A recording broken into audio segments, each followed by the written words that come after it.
ففروا إلى الله إني لكم منه نذير مبين. Kita sudah menyelesaikan 24 bait syair,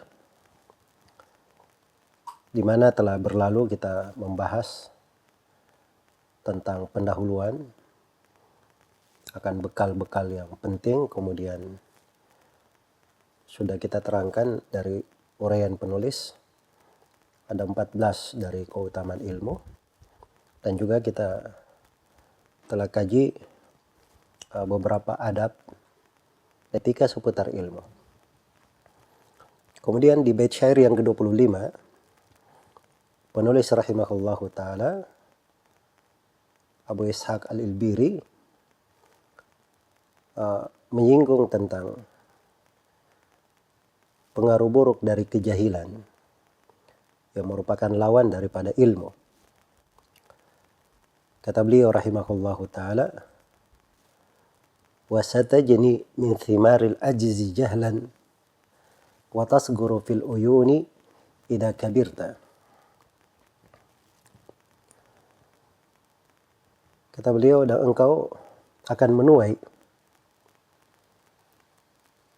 dari sebab ketidakmampuan, engkau akan dapat kejahilan. Iya. Nah, ini apabila seseorang berada di pintu al-ajiz, dia tidak mampu atau kurang semangat, patah semangat, maka dia pasti akan memiliki kejahilan untuk dirinya. Karena biasanya orang yang malas-malas, itu yang akan merasakan pahitnya dari kejahilan. Dinisbatkan kepada Imam Syafi'i, beliau berkata, "Man lam yaduk dullat ta'allumi sa'atan tajarra'a ka'sal jahli tula hayatihi." Barang siapa yang tidak merasakan dari hinanya belajar, maksudnya belajar itu dia perlu bersungguh-sungguh, dia kadang perlu menghinakan diri. Ya, dia hadir ke majelis guru, dia mendatangi guru, dia merendah hati, duduk di depan guru, dia berusaha gurunya itu ridha terhadapnya, senang melihatnya, supaya si guru ini ketika lapang hatinya akan semakin luas di dalam menyampaikan ilmu. Iya. Nah, itu kadang di bahasa sebagian orang itu dia menghinakan dirinya. Nah, memang penuntut ilmu seperti itu. Untuk mencapai ke suatu derajat yang tinggi harus ada pengorbanan. Maka siapa yang tidak merasakan sesaat dari kehinaan belajar, kata Imam Syafi'i, maka dia akan menelan gelas kejahilan sepanjang dia hidup. Sepanjang dia hidup. Nah, ini kejahilan melahirkan ketidakmampuan itu akan menyebabkan terjadinya kejahilan. Dan hal yang lainnya dikatakan watasguru fil uyuni idza kabirta.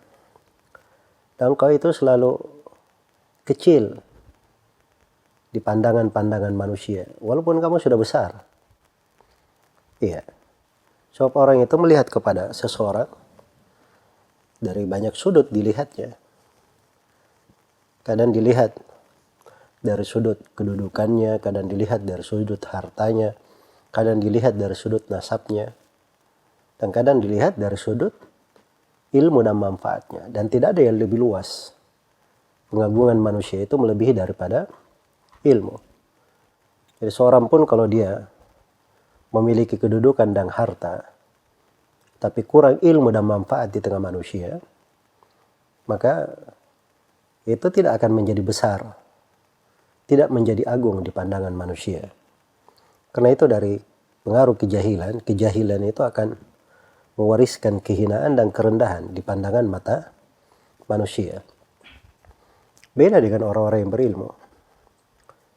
Dia akan selalu dipandang, selalu dilihat, dikenang. Iya. Sampai setelah meninggal pun orang akan selalu mengenangnya. Ya, karena itu di bait syair yang ke-26 dikatakan wa tufqadu in jahalta wa anta bakin wa tujadu in alimta walau fukitta. Ya, kalau kamu jahil itu kamu selalu hilang, selalu dianggap tidak ada, padahal kamu masih hidup. Sedangkan kalau kamu berilmu, engkau itu selalu ada walaupun kamu sudah tidak ada, sudah meninggal. Nah, ini diantara perbedaan antara ilmu dan kejahilan. Orang yang jahil itu adanya sama dengan tidak adanya. Ya, bahkan dia masih hidup pun itu sudah dianggap tidak ada. Dia sudah terkubur sebelum masuk ke kuburan. Sudah tidak diketahui oleh manusia. Karena tidak ada hal yang dia tinggalkan dari pengaruh ilmu dan manfaat di tengah manusia. Beda dengan orang yang berilmu. Orang yang berilmu itu dia meninggal pun ilmunya itu tetap dirasakan. Bahkan orang-orang tetap mengenang jasanya. Iya. Seperti kata seorang penyair, sayafquduni qaumi idza jadda jidduhum wa fil lailati adh-dhalma'i tuftaqadul badru. Kaumku akan kehilangan saya ketika terjadi masalah besar di tengah mereka. Ya. Dan ketika terjadi masalah besar di tengah umat, yang menyelesaikannya cuma orang-orang yang berilmu, yang tahu hukumnya cuma orang yang berilmu, orang yang punya pengaruh baik di tengah manusia, maka baru terasa kedudukan orang yang berilmu di situ. Tapi yang terjadi kadang di malam gelap gulita malah orang-orang kehilangan bulan purnama. Ya, bisa dibayangkan di tengah cahaya yang sangat terang itu tiba-tiba bulan purnamanya hilang. Itulah keberadaan orang-orang yang berilmu apabila ia meninggal atau hilang di tengah manusia. Hilang di tengah manusia. Nah, ini subhanallah dari masa ke masa dirasakan. Ketika meninggalnya Rasulullah SAW, kehilangan besar di tengah para sahabat. Ketika para sahabat Rasulullah SAW telah meninggal, kehilangan besar di kalangan para tabi'in. Demikian seterusnya hingga di masa ini. Ketika hilang dari para ulama, orang-orang yang memang memiliki pengaruh indah di tengah manusia, maka terasa keadaannya seperti itu. Jadi kejahilan itu dari pengaruh buruknya, bahwa kejahilan itu menyebabkan seorang tidak teranggap walaupun dia masih hidup. Ilmu itu sebaliknya. Seorang sudah meninggal pun dia masih dikenang. Ya, masih dianggap ada dengan berbagi jasanya dan ilmunya yang telah dia sebarkan di tengah manusia. Kemudian kata beliau di bait syair yang ke-27, wa tadhkuru qawlati laka ba'da hinin idza haqqan biha yawman amilta. Ya. Dan engkau akan mengingat ucapanku. Engkau akan mengingat ucapanku. Walaupun setelah suatu masa nanti.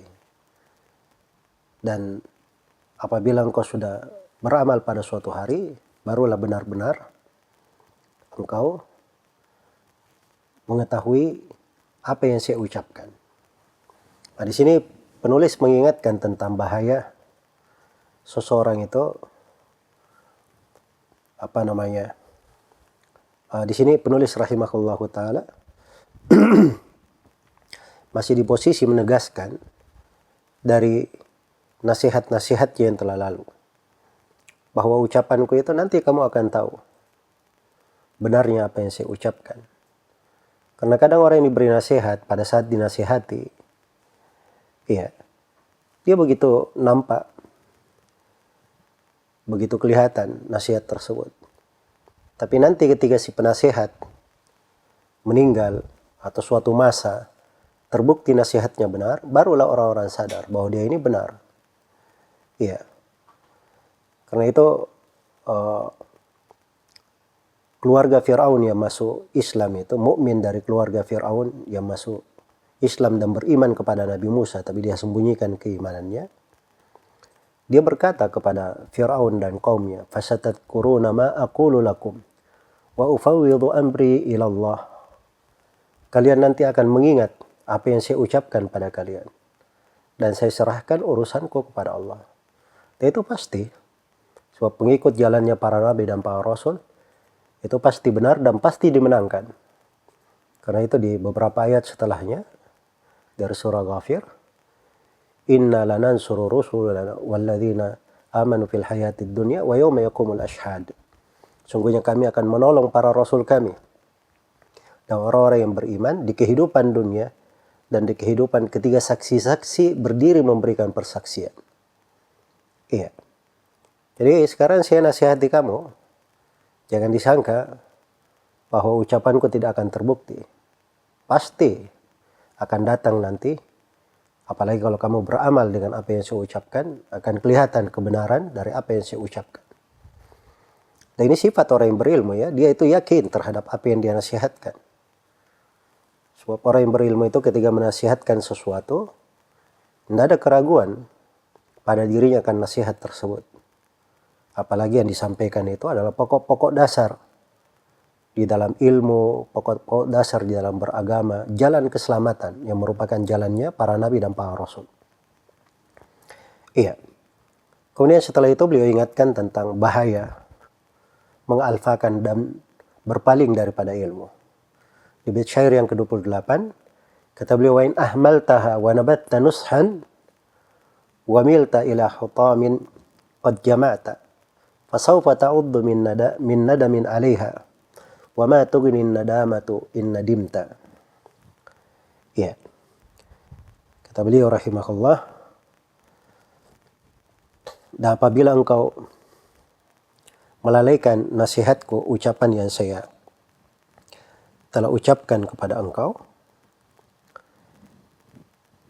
wa nabatta nushan, dan kamu sudah membuat nasihat itu, wa milta ila hutamin qad jama'ta, dan kamu lebih condong kepada songgok dunia yang hina yang telah kamu kumpulkan. Iya. Fasawfa ta'uddu min nadamin 'alaiha, maka suatu saat nanti kamu akan menggigit dari jari-jarimu penuh penyesalan terhadapnya. Wa ma tughni nadamatu in nadimta, dan pada saat itu penyesalan tidak akan bermanfaat walaupun kamu benar-benar menyesal. Walaupun kamu benar-benar menyesal. Iya. Baik. Di sini beliau ingatkan ya tentang bahaya melalaikan, mengalfakan. Itu masuk di dalam ghaflah namanya. Orang-orang yang ghafil. Iya. Setelah penyebutan orang yang diberi ayat lalu dia berpaling, Allah Subhanahu wa taala mengingatkan tentang kondisi penduduk neraka. Wa laqad dara'na li jahannama katsiran minal jinni wal ins.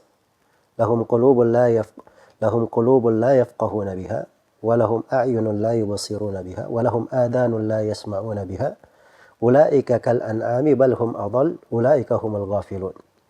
Sungguh kami telah penuhi neraka jahanam itu banyak dari jin dan manusia. Mereka punya hati tidak dipakai memahami, punya mata tidak dipakai mengambil pelajaran, melihat tanda-tanda kebesaran Allah, punya telinga tidak dipakai mendengar. Mereka ini seperti hewan-hewan ternak, bahkan lebih tersesat. Kemudian sifat mereka dikumpulkan di akhir ayat. Mereka inilah orang-orang yang lalai. Itu kelalaian, berpaling dari petunjuk. Nasallallahu alaihi. Iya. Apalagi dia membuat nasihat. Sudah disampaikan kepadanya nasihat, dia buat nasihat tersebut. Iya. Karena itu umat-umat yang telah dibinasakan itu dasarnya karena mereka membuat nasihat.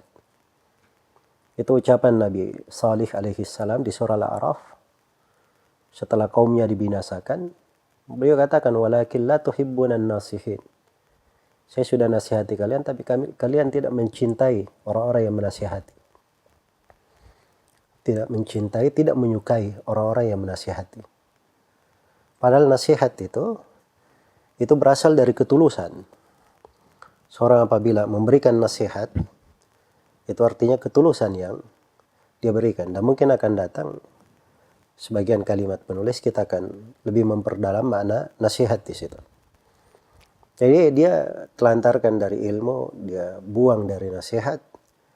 Dia condongnya kemana? Condong kepada suatu hal yang tidak berharga, seonggok perkara yang hina dari dunia yang telah dia kumpulkan.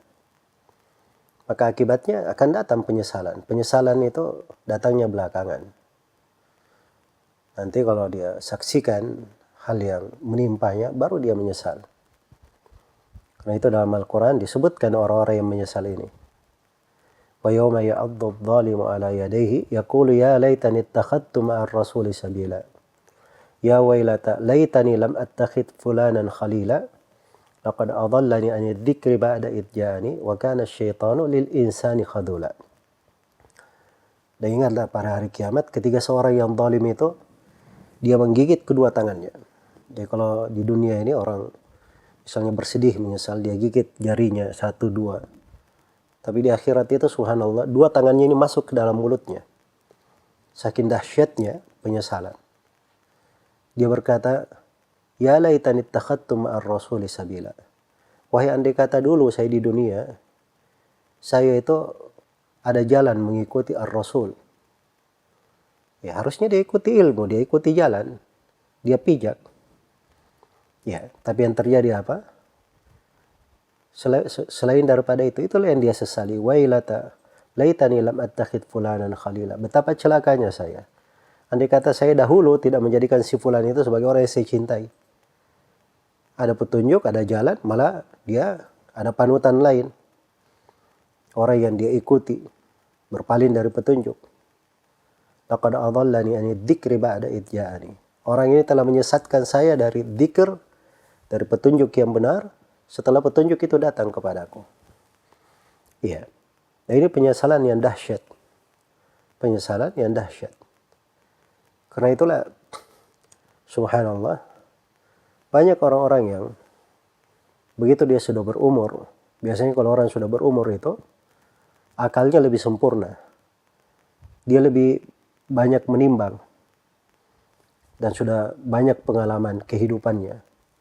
Nah, ketika dia sudah berumur, baru dia sadar bahwa andai kata dahulu, dia itu mempelajari ilmu dan mengikuti wejangan-wejangan ilmu itu sepanjang dia hidup. Begitu dia tua, baru dia ada penyesalan. Ada penyesalan akan hal tersebut. Iya, tapi penyesalan itu di kondisi yang seperti itu ketika datang, tidak ada manfaatnya. Karena itu kata beliau, wa ma tughnin nadamatu in nadimta. Penyesalan tidak akan bermanfaat walaupun engkau betul-betul menyesal. Walaupun engkau betul-betul menyesal. Ya nasallallahu al-afiyah. Baik. Maka ini renungan untuk kita semua supaya selalu memperhatikan seorang itu belajar walaupun dia sedikit, tapi continue. Hari ini 1 faedah, besok dia tambah lagi 1. Ya, continue. Atau dia belajar sebuah kitab, dia ambil hari ini 1 baris, dia pelajari maknanya, kandungannya, besoknya dia tambah lagi 1 baris, dia pelajari kandungannya, maknanya, dia ulangi. Nah, itu luar biasa, manfaatnya akan kelihatan, itu pasti. Tapi kalau dia melalaikannya, apalagi sudah sampai kepadanya nasihat dia buang, maka ini sebab datangnya penyesalan. Kata beliau, idza absarta sahbaka fi sama'in qad irtafa'u 'alaika wa qad sufalta. Ya, wa qad safulta. Dan apabila engkau melihat teman-temanmu sudah berada di langit, mereka sudah tinggi, diangkat ke atas, sedangkan kamu sangat rendah ke bawah. Sangat rendah ke bawah. Ilmu itu selalu mengangkat derajat orang yang memilikinya. Iya, itu sifat ilmu. Yarfa'illahu alladhina amanu minkum walladhina utul ilma darajat. Allah mengangkat orang-orang yang berilmu di antara kalian, Allah mengangkat orang-orang yang beriman di antara kalian, dan orang-orang yang berilmu diangkat beberapa derajat. Itu sifat dari ilmu. Ilmu itu mengangkat. Ya, wa antumul a'launa in kuntum mu'minin. Kalian itu adalah yang tertinggi kalau kalian beriman. Keimanan itu dasar pokoknya adalah ilmu. Dasar pokoknya adalah ilmu. Allah Subhanahu wa taala ketika menyebutkan Nabi Ibrahim dilebihkan di atas kaumnya, Allah berfirman, narfa'u darajati man nasya. Kami mengangkat derajat, narfa'u darajatin man nasya. Kami mengangkat beberapa derajat untuk orang-orang yang kami kehendaki.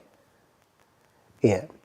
Dan dimaklumi tentang kisah Abdurrahman ibn Abzah rahimahullah radhiyallahu taala anhu. Ya, ketika beliau diperbantukan untuk menjadi gubernur atau menjadi pengganti Nafi' ibn Abdul Harith. Nafi' ibn Abdul Harith ini gubernur Mekah. Ketika dia berangkat dan menjumpai Umar di Asfan, maka Umar bertanya, siapa yang menggantikan kamu di Mekah?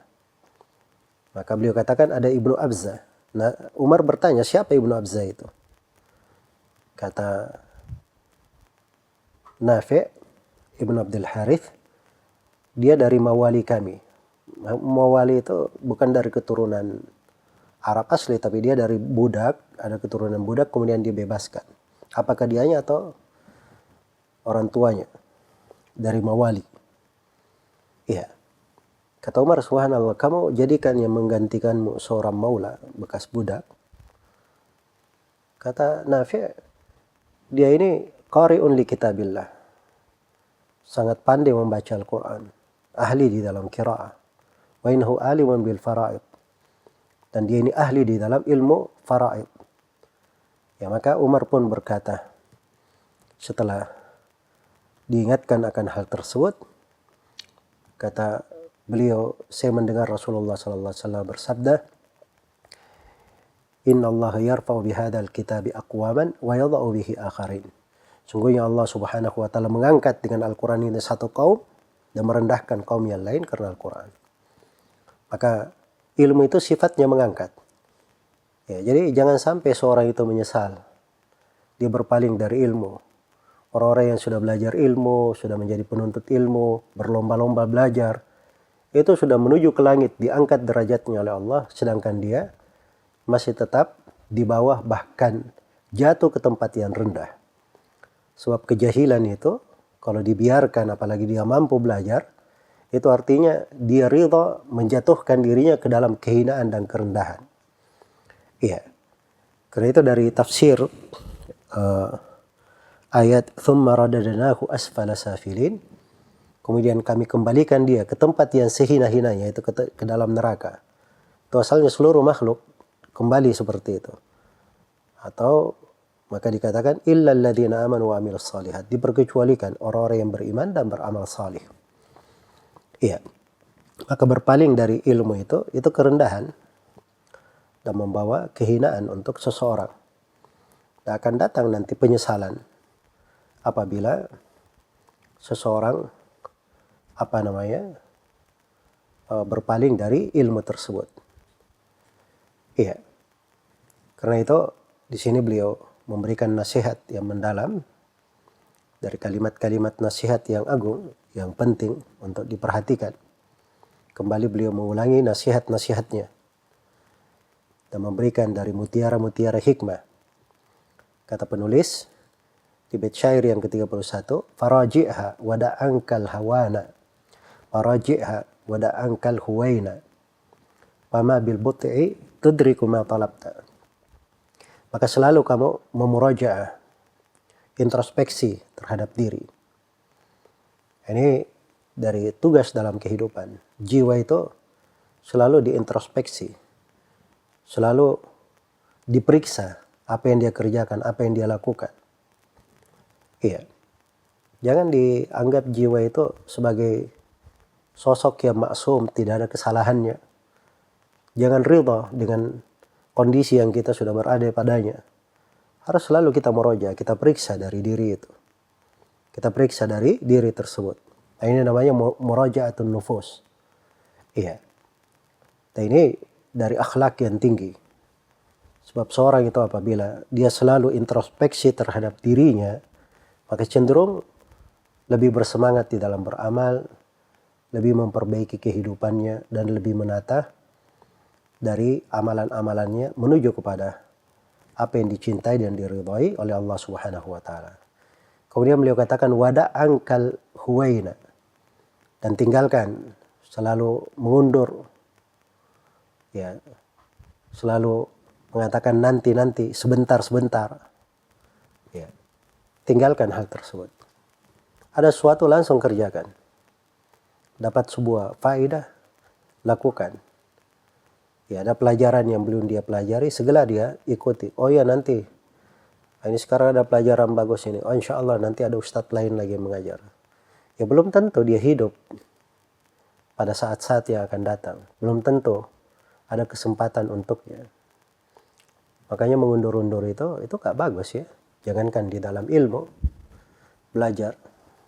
Kadang di dalam sebagian ibadah saja, orang yang sering undur-undur itu biasanya selalu terlambat. Karena itu terbukti ya di dalam hidup. Ya, coba saja orang yang kalau dia selalu keluar, kalau sudah adzan, oh ya nanti ini masjid biarin dulu, ada masjid lagi di depan. Ya nanti belum waktunya qomat ini. Saya yakin orang yang seperti ini sering terlambat hadir sholat berjamaah. Tapi kalau dia kaidahnya begitu dengar adzan harus langsung turun ke masjid untuk sholat, ini pasti dia benar jalannya. Ya, tidak akan ketinggalan sholat berjamaah. Iya. Nah, itu dipakai ya oleh sebagian orang, dan saya lihat sebagian manusia, subhanallah. Ya, dia dapat warisan seperti itu dari turun-temurun dari ayahnya. Padahal bukan juga orang-orang salih, bukan orang terpelajar, tapi dia tiap kali dengar adzan dia langsung ke masjid. Atau kalau dia sedang jalan dengar adzan langsung singgah. Maka dia dapati hidupnya sangat nyaman dengan hal tersebut. Berpengaruh kepada hal yang lainnya. Nah, demikian pula seorang penuntut ilmu itu jangan dia mengundur-undur. Ya, fama bil but'i tudriku ma talabta, sebab selalu terlambat itu tidak akan membawa kamu untuk mendapatkan apa yang kamu cari. Ingin mencapai cita-cita, ya harus ada semangat. Seorang ingin dapat mutiara berharga, jangan dia berenang cuma di pantai saja, santai-santai di pantai, jemur-jemuran. Ingin dapat mutiara itu harus menyelam ke lautan yang dalam. Dia harus jemput mutiara itu dari tempat yang dalam. Iya.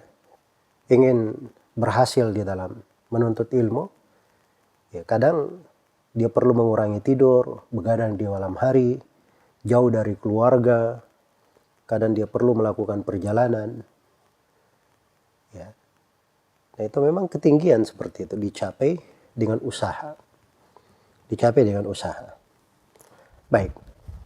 Maka ini kaidah penting ya diingatkan oleh penulis dari nasihat yang beliau kembali tegaskan di sini.